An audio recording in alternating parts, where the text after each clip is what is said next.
Qual é a ideia central de um cristão? O que torna alguém de fato um cristão? Eu sou cristão, sim. Eu sou cristão, sim. Porque quando eu falo missão de Deus, eu pensei o seguinte: qual vai ser o meu lema, né? Qual vai ser a minha bandeira? Eu fui lá em João 8,32. E conhecereis a verdade, e a verdade vos libertará. O núcleo duro do Sermão da Montanha diz, em primeiro lugar, sobre as bem-aventuranças. O que é que torna um cristão bem-aventurado?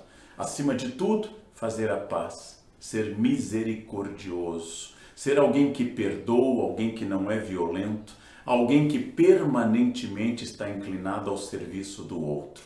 Igualmente, um cristão é aquele que define o amor como seu grande ponto de referência. O amor é superior a tudo, é a caridade, é esse amor, essa disposição em relação aos outros, o perdão permanente acima da lei. E a única oração que Jesus ensina no Novo Testamento. A única oração que Jesus transmite, ainda no Sermão da Montanha, que é o Pai Nosso. Uma oração com 7 pedidos. 7 pedidos que abarcam tudo, desde bens indispensáveis à existência do corpo, como o pão nosso de cada dia, até a garantia do pedido de perdão de Deus, porque eu também perdoo aos outros, e acima de tudo que se faça a vontade de Deus e não a minha. O Pai Nosso, com seus 7 pedidos, é a oração básica do cristianismo. É a oração básica ensinada por Jesus. O cristão, então, é aquele que perdoa sempre, que ama acima de tudo, que vai em busca dos que sofrem mais, que tem uma capacidade de serviço, de entrega, de caridade, acima de qualquer outro, e que vê na figura do irmão que sofre, como veremos depois em parábolas como em Lucas, o bom samaritano, vê na figura daquele que sofre a pessoa ideal para eu ajudar, porque ali está Jesus. Quando os dias do nosso planeta se encerrarem, quando houver a segunda volta de Jesus, crença muito forte para a maioria dos cristianismos, segundo o Evangelho de Mateus, capítulo 25, o cristão terá que dar conta apenas de poucas perguntas. Segundo Mateus 25, Jesus não perguntará a você se você frequentou a igreja.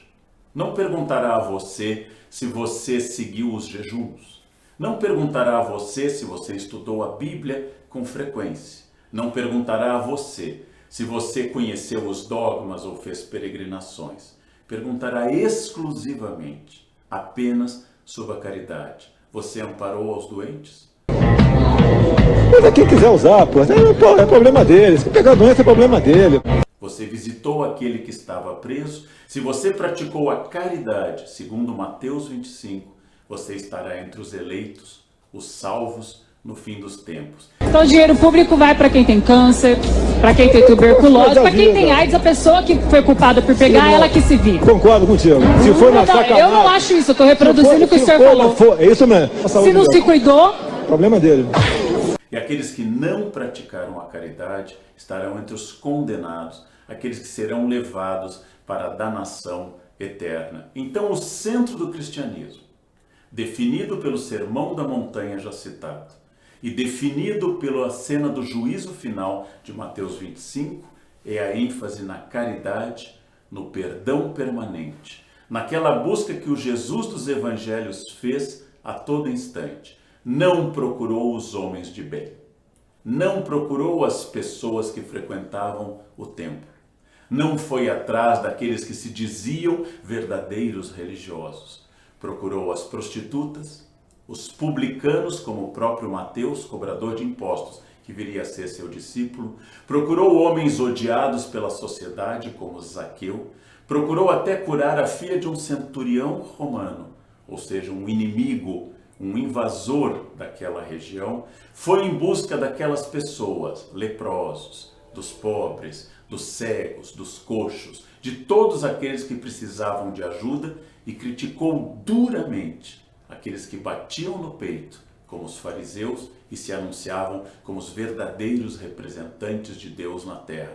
Aqueles que se apresentavam como cumpridores de todas as regras e pagavam o dízimo mais elementar, mas não tinham conhecido a graça, a força e o amor de Deus no coração. Você prefere Querer políticas públicas, dinheiro do povo aqui, para tratar essa gente depois que contrai a doença com esses atos.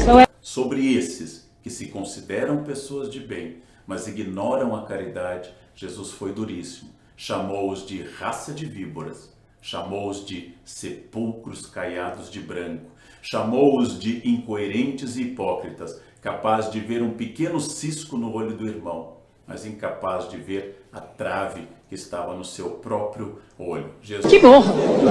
Problema dele. Jesus os atacou duramente. Aos saduceus, grupo de judeus ricos ligados ao templo, Jesus falou da sua falta de caridade. E aos fariseus, destacou da sua hipocrisia.